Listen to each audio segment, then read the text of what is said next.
everyone, my name is Amber. Welcome back to my channel, Amber Reads Romance. Today I'm here with a quick intro for this vlog that I want to get started because I did decide that I wanted to vlog my 12 recs from 12 friends for 2025. I decided, why don't we just vlog those to kind of go through my journey of trying these recs from different people. I am very excited to get started this year. I am kind of nervous. Some of these I would never have picked up, but that's what I love about 12 recs from 12 friends. It kind of pushes you to read stuff you may not normally.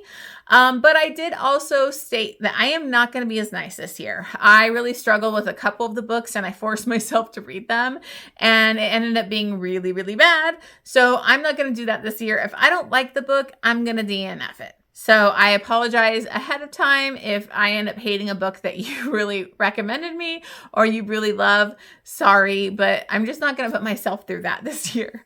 So on this vlog, I am starting out with my first rec that I picked out. And I picked out a historical romance because of the historical romance readathon that's going on. So that's going to be my first pick. And I'm really excited that I actually got a historical romance recommended to me.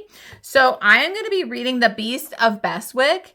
And this was actually recommended to me by a serial reader on Instagram. So thank you to them for recommending a historical. I am very excited because I've never read Amalie Howard and I'm excited to get a historical romance as a rec. So I'm going to go ahead and leave it here. We're going to get started with this book, see how I feel, and hopefully I'm going to love it because I love a Beauty and the Beast retelling, and this one sounds really good. So I will check back in with you guys once I get a little bit into the book, and we'll see how this journey goes.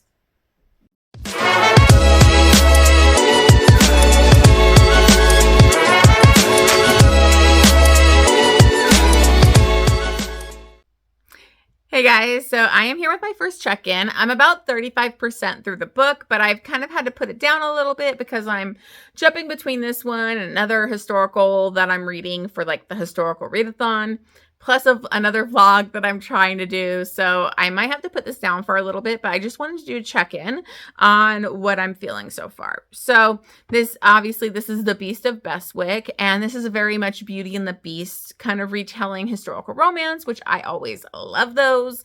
So in this, we have Astrid. And then Astrid is a really bad situation. I think she's 24, which is almost like spinster at this time for that time. But she is in a bad situation because her and her sister, their parents have passed and they've been left with their uncle and aunt. And they had a, certain amount of inheritance that she's waiting to get when she's 26, I believe.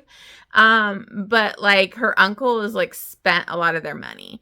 And now they're trying to marry off her sister, Isabel, and her sister is 16. And not only are they trying to marry her off, but it's to the guy that ruined Astrid's reputation. She was basically shunned by the ton because he pursued her and she turned him down and turned him away. So he basically said that she was sleeping around and kind of ruined her reputation. And it totally fucked her chances of ever finding anybody.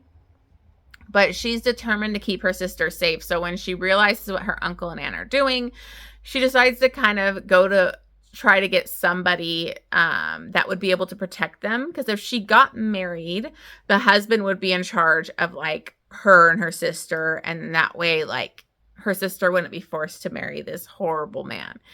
So she actually goes to the Beast of Beswick, who was very badly injured in war. I mean, his face is severely scarred, multiple wounds across his face.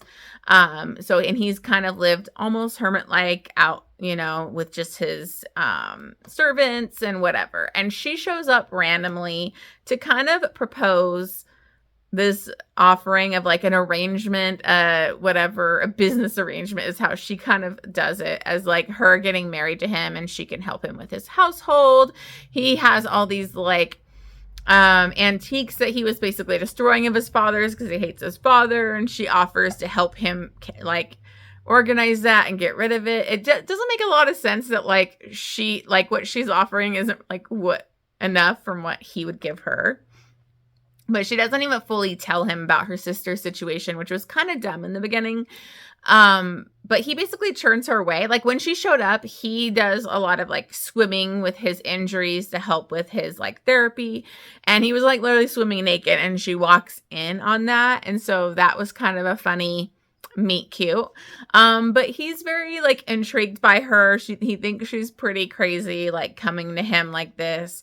But he basically tells her, hell no. Like he doesn't want to get married. He doesn't care about heirs. He doesn't want to be with anybody. And he's a pretty grumpy, asshole-y type of hero, which we are used to with the Beauty and the Beast retelling. So he ends up sending her away. And then another day she comes home and she finds like the guy trying to visit her sister when her uncle and aunt weren't even there. And she like kicks him out, and she knows like they need to get away.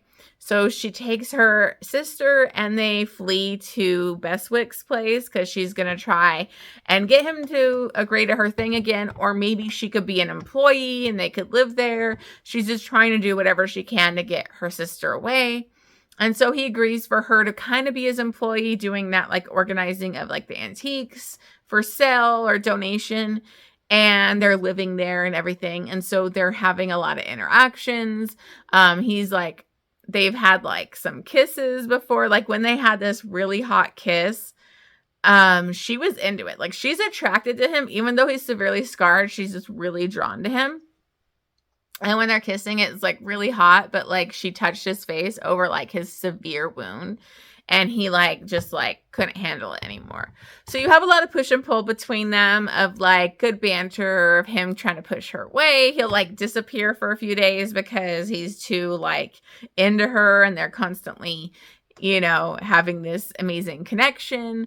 But she really needs to figure things out because that her family is looking for her and her sister.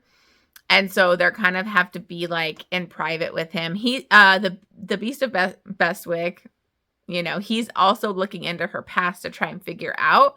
And we find out the guy that was after her sister and was with her previously was actually somebody that like he was in the war, I think, with him, and he basically left. And I think he might have said that he thinks he faked his own wound, and then like now he's considered like a war hero, but really he like basically abandoned the men. And, you know, I mean, like that's just the most disgusting thing to our hero, because he fought to the death to protect his men. And that's why he's like so fucked up. And so he really hates this guy. So that's kind of where I'm at right now. They're just kind of they're circling around each other. They've definitely got some chemistry, some good banter going on. But you know, I'm enjoying it. I'm interested to see where I go with this. I've never read this author before, and I thought it was great because this was actually available on Kindle Unlimited, which like you can barely find any good historical romances on Kindle Unlimited. So that's exciting to me. I think I want to try and keep finding more historical romances that are on Kindle Unlimited and get that list out to you guys, because I remember when I first got into reading romance again, I would only read my Kindle Unlimited because I was like, I'm on a budget, you know? And so like, I'd always search videos, like trying to find out what good historical romances are actually on Kindle Unlimited, because we need more authors on there. I honestly keep Anyplay just for my historical romance because they have so many of those audiobooks on there. They don't have everything, obviously, but I love historical romance audiobooks. So that's one of the biggest reasons I keep Anyplay, is because they do have a really good catalog of historical romances. Anyways, I'm rambling now, so I will get back to you guys once I get back to this book, because I have to take a break, head to this other vlog situation, and then I will check out with you once I've gotten a little bit further in this one. All right, see you guys in a bit. Hey everyone, I am so sorry, but I am back super late to do my check-in on the rest of this book, basically, because my life went to hell this last week and I didn't have a chance to do really any check-ins. I was doing training at work, working overtime. I wasn't getting home till like really late at night. And then we had very bad high winds. I live out in like the mountain area out in San Diego, so we always get our power turned off if we have too high of winds. And my power has been off literally for 5 days. So I really didn't have the ability to do check-ins, even have like my ring light, my phone. Anyways, it has been insane. So I am probably not going to have the best vlog for this, but I did want to try and finish it and give you my thoughts on Beast of Beswick, because I really did enjoy this book. It took me a while to read it. When I was reading it, I barely finished it in time back for the romance readathon that was going on. I finished it like that Sunday, like later in the night. So it took me a little bit, but I think it was because I was bouncing between multiple books for that readathon. So I don't even kind of fully remember where I left off, but I'm just going to give you my final thoughts, because I did kind of want to try and stick with this vlogging of my 12 recs from 12 friends this year, to kind of give more detailed thoughts on what I thought of each of these recs. So sorry, this is kind of a mess. I actually just got my hair done, because I even had to go into my hairstylist with my hair a mess, because I couldn't blow dry my hair. So I had to take like showers, and like my hair without blow drying is a freaking disaster. But it looks better now because I just got it done. So the color is nice, and I never curl my hair. I'm too lazy. Anyways, let's get to the freaking book. I'm rambling and a rambling. So, Beast of Beswick, I really enjoyed, because the heroine was just so feisty and strong, and like really went after things. And she really like pursued him to be able to get this marriage going. And then of course, when he like denies her, she's staying with him, like working for him, as like going through all those like antiques, or like whatever his dad's like arts and whatever. I can't remember what it was, but she's basically kind of cataloging them and working for him, and her sister's living with him, and they are kind of have to stay there so that their family doesn't know where they are. One day her sister's like kind of going crazy. She kind of thinks this Beast of Beswick guy is an asshole, and she's kind of scared of him. Our heroine isn't. They have an amazing chemistry and kind of like banter. And so, you know, her sister really wants to go into the town, and they do, which was really stupid, because they run into like gossip people, and the guy that wants to marry her sister shows up like immediately. And so like he was like gonna force them to come with him like in his carriage and go back home. And lo and behold, who like storms up real quick, and that's our Beast of Beswick. And he is, I guess I shouldn't just keep calling him Beast of Beswick. Honestly, like I'm like trying to remember their names, because it's been like a week of me not reading this. So let me see. Okay, sorry, I couldn't find my Kindle, and I kind of need to bring this back up because I'm kind of blanking on their names because it's been a week. So I'm sorry, this vlog is going to be kind of a mess, but I do want to try and finish it. So let me triple check this. Okay, guys, sorry about that. So his name, Thane, it's Nathaniel, but he goes by Thane. And he shows up and basically sees what's going on and tells them that, like, they need to come with him. And this loser, you know, asshole, scoundrel dude is, like, fighting back on that. And he calls them out, like, on, you know, abandoning and basically, you know, fleeing the militia or whatever, the military, and how he abandoned them, and that pissed that guy off. But he basically says, that's like my future wife, so you're gonna stay away from them, and they're gonna come with me, and I have say in who she marries. And so that like shocked her that he like agreed to it, and so they end up gonna get married. And her sister ends up like feeling really guilty because she thinks she's forcing her sister into marrying like this horrible like beast of a man, and so she ends up like fleeing one day, like, which is just so frustrating, and going back home to the aunt and uncle because she's like, I can't let you make that sacrifice for me. But now she's worried because her sister's back in London under the aunt and uncle's care, and she's like knows something bad could happen. So she actually goes to London with him, and she wants to try and stop this, but like to stop it, they need to actually get married. So they do get married, and they have a pretty amazing night together. Like when they have sex, like it's hot. Their chemistry is amazing. It's really sad because like he like takes her into the room like and like make sure all the candles and light are off because he doesn't want her to like see his body, because that's the thing about Thane is he is like really scarred. Like he's not just like, he has a really scarred face, but his like whole body is scarred from what he went through. So she ends up getting married and still trying to like get to her sister at like society events, like at the opera and different parties and things. And her sister's ends up having, which I thought was really interesting. I'm very interested in her sister because she ends up having her own plan and not being as like spacey or like oblivious or naive as people thought she was. And so she has found somebody that she's interested in, and she's going to make it happen where she can be with him. So she doesn't having a plan in the works while everything is going on.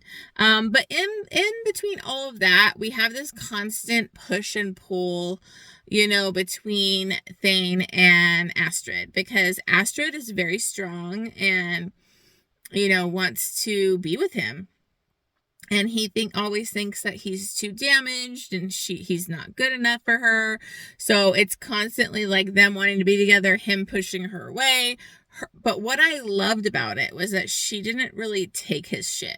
She like tries to like mess with him by dressing very scantily one night. Like she puts out all the work to try and get him over his shit.